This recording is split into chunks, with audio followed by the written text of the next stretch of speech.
ప్రకటించాలని 5 షెడ్యూల్ భూభాగంలోని అన్ని ప్రభుత్వ కార్యాలయాలను నిర్మించాలని ఆదివాసీ గిరిజన సంఘ రాష్ట్ర ప్రధాన కార్యదర్శి పూసం సచిన్ డిమాండ్ చేశారు. ఇక సంఘ ఆధ్వర్యంలో రాయి సెంటర్ సర్మేడీలు పటేల్స్ సర్పంచుల ఆధ్వర్యంలో మండల కేంద్రంలో భారీ ర్యాలీ ధర్నా చేపట్టారు. 1/7 పీసా చట్టాలను పటిష్టంగా అమలు చేయాలని, ఏజెన్సీలో 100% గిరిజన రిజర్వేషన్ కల్పించే జీవో 3ని పునరుద్ధరణ చేయాలంటూ డిమాండ్ చేశారు. మండలంలో ఏకలవ్య గురుకుల పాఠశాల, జూనియర్, డిగ్రీ కళాశాలలు ఏర్పాటు చేయాలని, 100 పడకల ఆసుపత్రి నిర్మాణం చేసి గిరిజన ప్రజలకు వైద్యం అందుబాటులో ఉంచాలని డిమాండ్ చేశారు. షెడ్యూల్ మండలంగా గుర్తించకపోతే ఏజెన్సీ సాధనకై సాత్నాల నుండి జిల్లా కలెక్టర్ కార్యాలయం వరకు పాదయాత్ర చేపడతామని రాష్ట్ర ఉపాధ్యక్షులు రవికుమార్ హెచ్చరించారు. కేంద్రంలో బీజేపీ అధికారంలోకి వచ్చాక గిరిజన చట్టాలను పూర్తిగా నిర్వీర్యం చేస్తూ ఆదివాసులని అడవులకు దూరం చేసేలాగా విధానాలను అమలు చేస్తుందని విమర్శించారు. ఆదివాసీ ప్రజల హక్కుల సాధనకై ఐక్యంగా పోరాటాలకు సన్నద్ధం కావాలని పిలుపునిచ్చారు.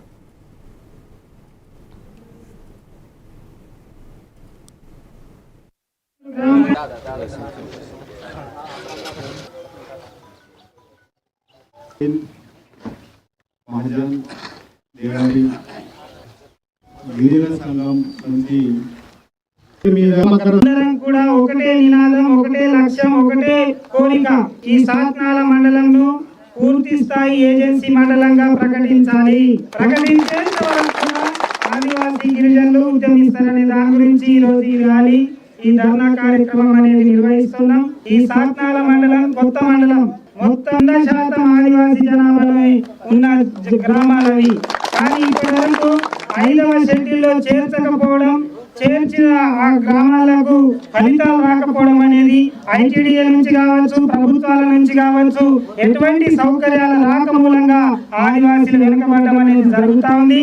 అట్లాగే ఈ ఏజెన్సీ మండలంగా లేకపోవడంతో ఇక్కడ కూడా ప్రభుత్వం నుంచి రావాల్సిన చట్టాలు కావచ్చు, హక్కులు కావచ్చు, ఇవి కూడా అమలు కాకుండా ఆదివాసులు తీవ్రమైన అన్యాయానికి గురవుతున్న పరిస్థితి ఉన్నది.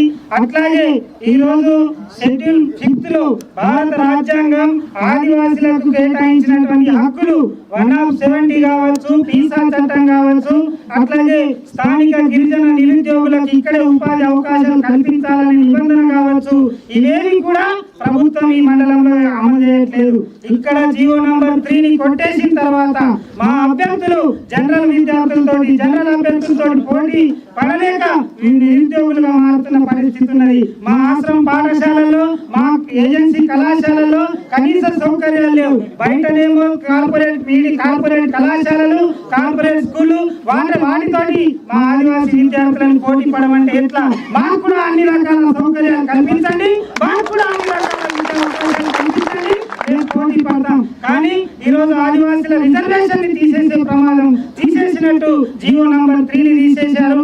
అట్లా చేయడంతో ఆదివాసీ యువతకు తీవ్ర